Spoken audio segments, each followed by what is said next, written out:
Hello and welcome to a brand new series I'm going to be calling Soloing Azeroth.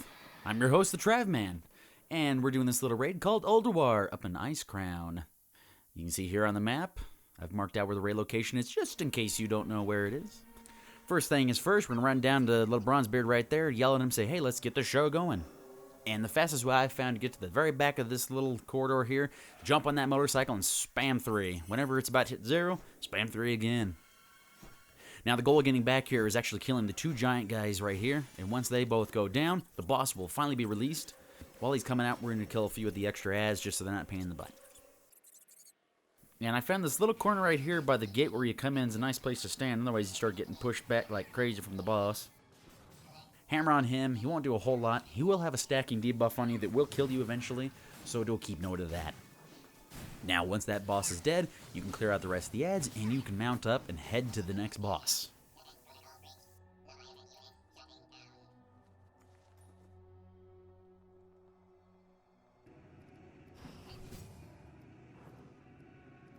Alright, trash has been cleared, let's move on. Now, in order to get through here, you don't actually have to kill the bosses on the left and right in those little pockets right there. You can actually move straight on to the robot that has been dubbed Mickey Mouse. Occasionally, he will do a ground pound move that will cause a lot of damage if you are really slow on the DPS, so just take note of that. Once we're inside this next little area here, you do not have to fight the bosses on the left and right side unless you want extra loot or achievements. So you can head straight back here to Gandalf and thoroughly kick his ass. Now, the next little boss here, we're going to be going in the counterclockwise direction through all the bosses. You're going to be hammering down all these little ads, collecting their loot if you need be. Some of the items do drop in here off the ads do fetch a pretty penny on the auction house even still today, for transmoggers or such. Now, the next boss here, he does have some extra little NPCs here that you can knock out of the ice to help you with DPS or any kind of debuffs. At level 100, it's not really that much of an issue. So you can tank and spake him, avoid his little grounding abilities that will freeze you in place, and you'll be good. Now this boss here, she has the most amazing scream ever, which is why I slowed it down to real time here, and we're going to take a listen to her amazing scream.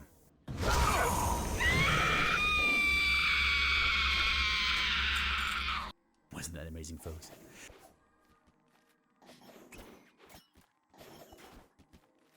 So in order to activate Thor here, we need to kill the ads. Once they're all down, we can run and hit the little switch here on the left-hand side and run to the very back.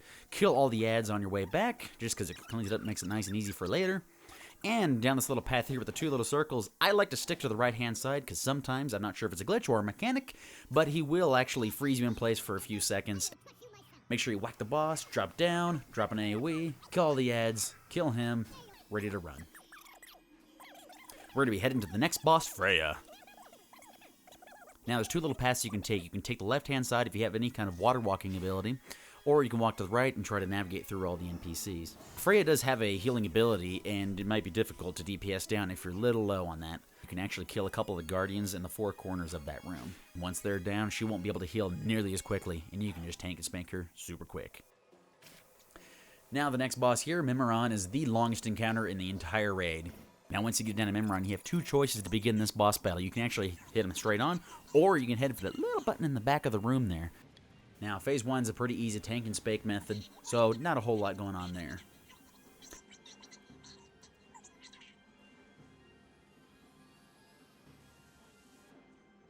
In Phase 2, he does have a one-shot mechanic that will kill you if you don't keep moving around, or if you don't DPS him quick enough.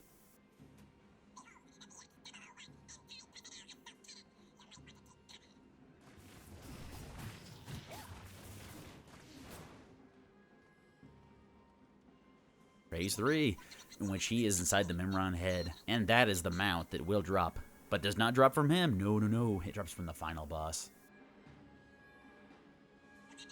Now, in this phase here, you cannot melee attack him in its current state, unless you find this little robot guy here that drops this little thing called Magnetic Core, and you right-click it when you click on the boss, he'll drop down to the ground, and melee can't attack it. So keep note of that. Now, in the fourth phase and final phase, he will merge all three pieces together, and you have to DPS them all down equally. If they're not DPS down equally, they will respawn their health after a certain amount of time, and you'll have to start that little section all over again. So, one is completed, you can reverse engineer him if you have that ability, and then you can just loot, and you can run on to the second to last boss of this raid.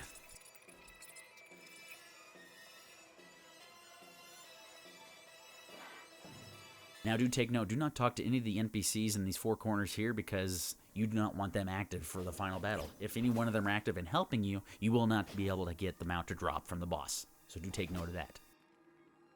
Now in this little corridor here, you can either fly down like a madman or you can run down. Now once you get down there, you can avoid all of the ads and go straight for the boss right down the smack dab in the middle there. One thing I do take note with this boss here, you need to put your back towards the door because he will push you back if you are a little slow on the DPS.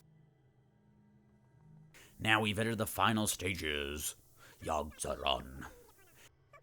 What we're going to be doing here is basically we're going to run to Sarah there in the middle there, and we're going to let ads spawn. And when they do spawn, you're just going to pretty much one or two shot in there. Once you get about 4 or 5 of these guys, her health will drop down to 1 health, and then the next phase will begin.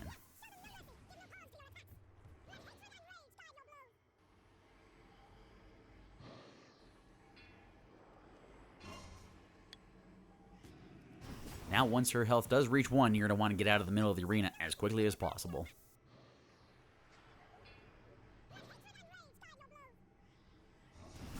Now, once the next phase starts, you're going to be snared. And the best way to get out of that snare is by AoEs or if you can target it and use an attack on it.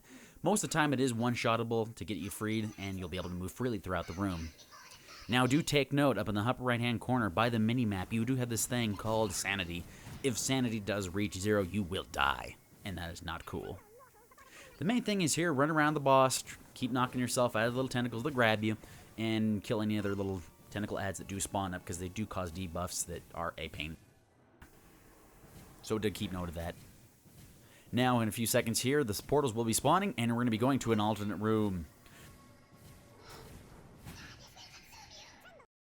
3 possible random rooms. Room number 1. In this first room here, if you run around the room clockwise or counterclockwise, all you need to do is knock down the dragons. They will turn into tentacles, kill those tentacles, and then the main chamber, which was behind you when the room first opened, you need to kill the brain of Yogg-Saron. Now, you do have a little countdown timer here called Inducing Madness. If that timer does reach 0, you will die. And you do not want to die, especially if you've gotten this far.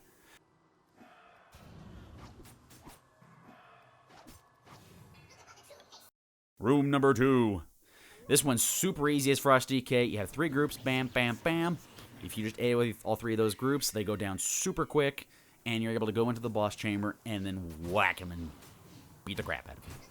This one's another fairly easy one. You're going to be running around the room clockwise or counterclockwise, knocking down all the guards. And once they are all knocked down, again, run to the room where you came in at and knock down the brain of Yogg-Saron. Now, only one of these rooms will appear during any one encounter, and if you are a little slow, Inducing Madness does start ticking down to 0. There are portals in the brain of Yogg-Saron that you need to go through before that time hits 0. If you don't, you'll be taken over, and you will die. Now, in this final phase here, it's just a simple tank and spank method. Usually what I'll do is I'll run around in a circle around the boss. That way the ads have to chase a little bit, cause a little bit less damage on you. And you'll notice in the upper right corner, your sanity is depleting rather quickly in this phase. But if you're super quick enough and you can DPS him down at a fast enough pace, that won't become an issue. He'll be dead. You'll get your loot. You get mounts. I get mounts. We all win. It's amazing. And unfortunately, in this particular run here and the other different ones I did to record this little phase, I did not get the mount. But I will keep trying. Now, as you can see here, I'm showing some of my DK stuff. A lot of it's actually heirloom gear. I'm a 610 DK with this particular character. But anyways, that's it. I want to thank all of you for tuning in for this video. And maybe you can throw me a comment to say, hey, I want you to try this raid now. And we'll see how that goes. So I want to say thank you all for joining. And tune in next time because we'll be soloing some other kind of amazing raid and stuff.